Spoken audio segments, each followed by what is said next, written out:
Good morning everyone!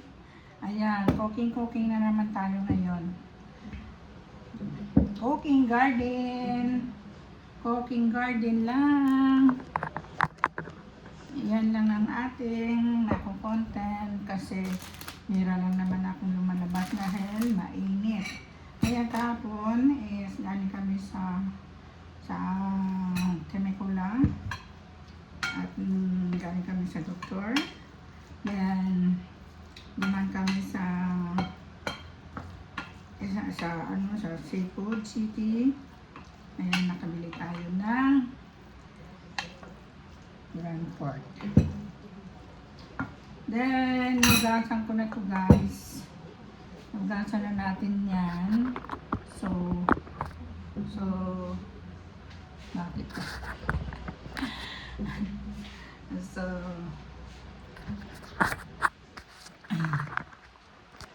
ayan. Yan, naayos na. At ito, nalinisan ko na ito. Nugasan ko kasi minsan hindi maganda yung amoy ng giniling na baboy.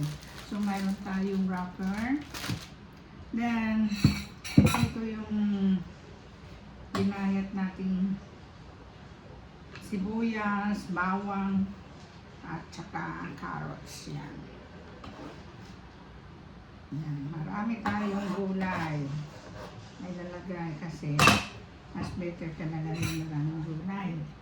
So magbabati tayo ng itlog. Ilalagay ko dito kasi separate ko kasi minsan may sirang itlog. Hindi natin masabi. Ayan. Hindi natin masabi yung itlog kagaya nito. Basag yung kanyang pula.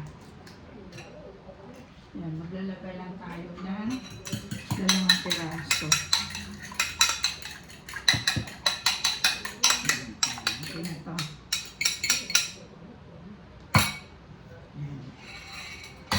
Then, maglagay tayo ng oyster sauce. Yan.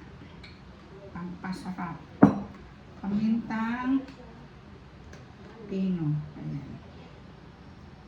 Maraming paminta. Mas better. Tapos mayroon tayong lemon pepper ulit. Lagyan natin. Tapos may garlic pa tayo na powder.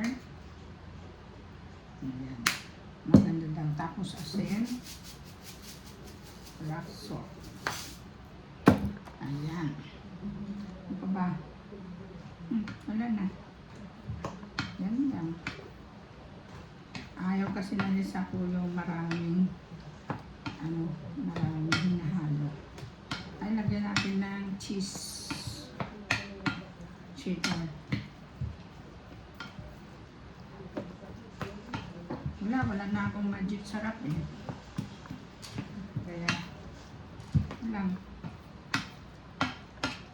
Simple lang yung ay, naku. Ay ko,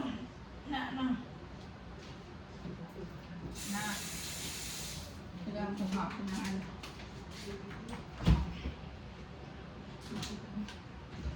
lagyan natin ng cheese.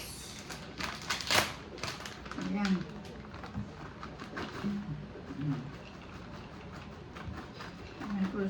Gusto kasi ng asawa ko eh, maraming cheese. Lahat yata nalulutuin ko gusto niyang may cheese. Mukhang cheese na yung mukha niya. Mahilig sa cheese. Ayan.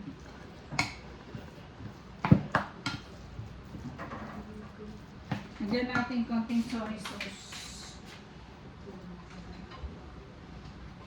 Ito yung ating soy sauce. Konting soy sauce para medyo brown konti.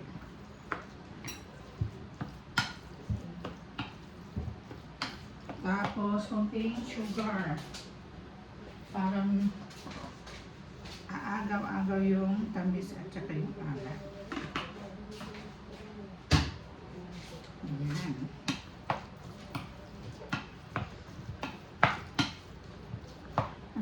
yata yung sugar natin.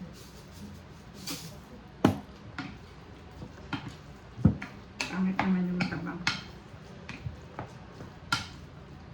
Tapos mayroon tayong nabiling sauce sa seafood. Yung sauce na nabili namin. Ayan. Siyempre, bumili din ako ng isang buting bagong para sa ating talbos ng kamote. At marami na tayong gulay sa garden natin. Ayan. Sarap-sarap na buhay. Pag marami kinabalahan, lalo na pag may garden ka, nawawala yung lungkot, yung boring, yung inip. Okay. Tapos, na, tama na to. Sabi ko, iniisip ko lagyan ko pa sana ng harina, pero tama na. Huwag na. Yan. Okay.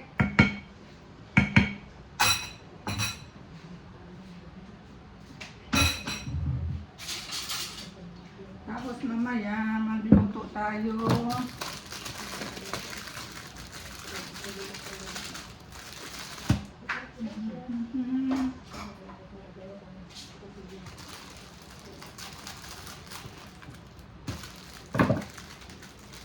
Ayan. Medyo napamura kami dito sa akin kasi sa $2 may dito, $2.90, ganun. So, nabili lang namin ng dalawang pack is $3. Umabot lang siya ng $1.50. $1.50.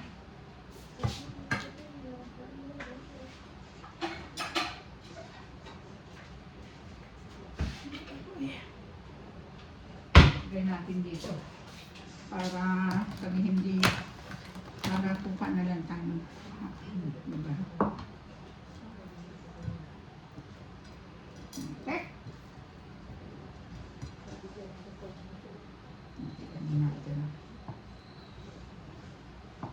Ayaw ko rin naman masyadong malaki kasi nakakauta.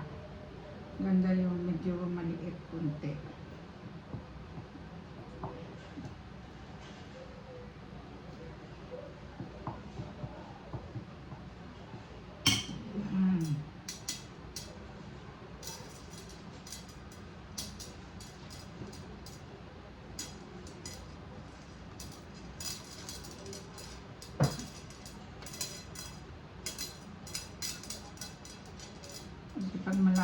Kapag malaki naman yung ginagawa mo, yun na.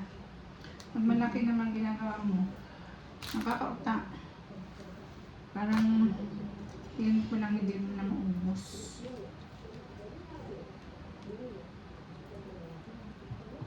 Kaya tama lang isang kutsara. Isang kutsara lang ito.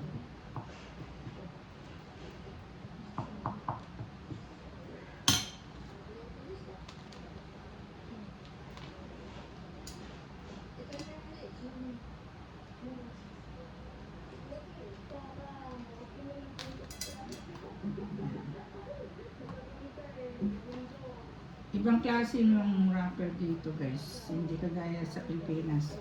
Bilog na manipis. Ito, yan, ganyan.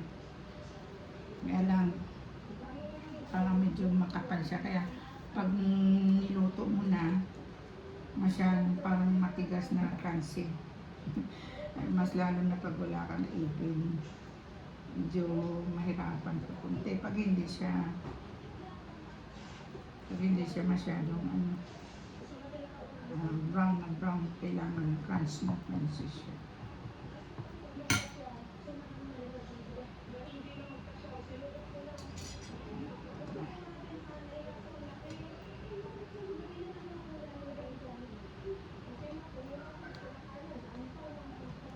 Okay? No need na basahin natin yung para matakot siya. Okay lang pa ganyan. So, ganyan, simple lang. Pag gusto mong kumain, gawa ka lang. Pag masipag ka magluto, Eh, wala na nga akong ginagawa. Di magluto, mag-garden. Yun ang buhay. Buhay Amerika. Pag wala kang trabaho, bahay ka lang. Hindi ka guys sa Pilipinas, pag wala kang trabaho, pwede kang magtambay sa labas. Chika-chika na. Dito wala ang kachikahan. Yan, yung alagang kong pusa, yung kachikahan ko lagi.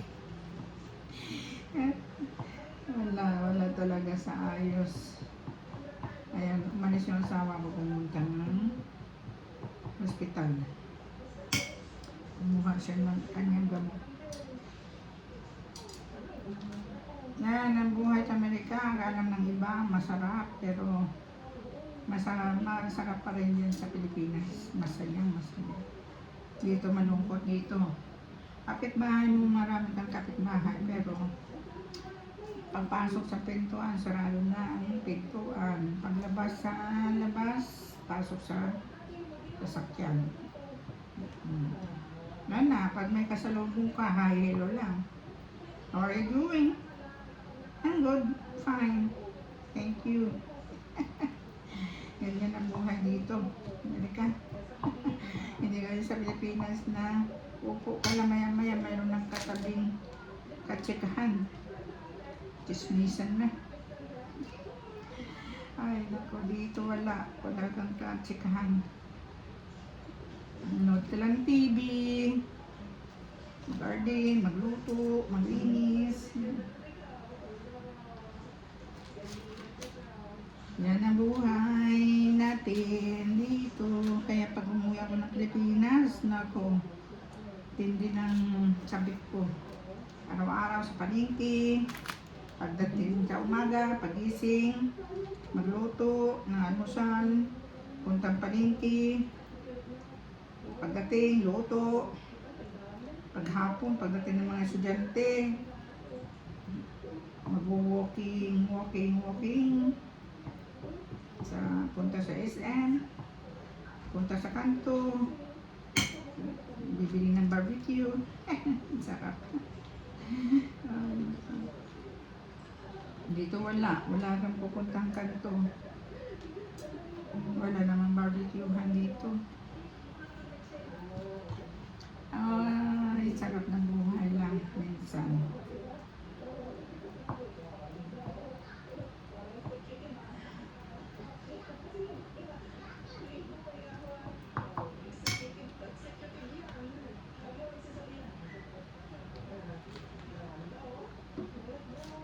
Yan. Tapos na. Kapit na tayo matapos at magluluto tayo. Ayan na nagawa natin. Marami pang natira. Mamaya, i-update ko kayo pag nagluto ako. Okay, bye. Thank you for watching. God bless all.